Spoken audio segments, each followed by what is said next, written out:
yra kitų giminaičių, kurie, man atrodo, netgi bijo dirbtinio intelekto. Kodėl? Ir ar yra buvę istorijoje dar kažkokių tokių kitų dalykų, kurių irgi bijojo, bet gal ir nereikėjo bijoti? Ir ar nereikia bijoti? Pagrindinė baimė yra nežinojimas.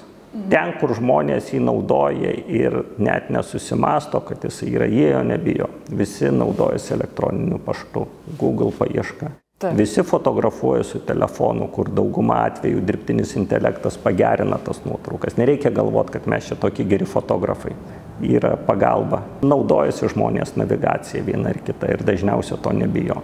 Bet jie dažniausiai tada net nesusimasto. Tai vat, kur tas sprendimas yra kokybiškai padarytas, įdėtas, mes jo nejaučiam, tada viskas gerai. Žmonės bijo tokio kažkokio abstraktaus baubo dirbtinio intelekto, kuris kažką padarys, bet kurio nėra ir galbūt tokio jo ir nebus. Arba mes įprasim prie jo vis daugiau atsiradimo įvairiose vietose. Tai ar žmonės bijo savo intelektu susikurto dirbtinio intelekto, kuris net nėra intelektas? Panašiai. Bijo to, ko nesupranta.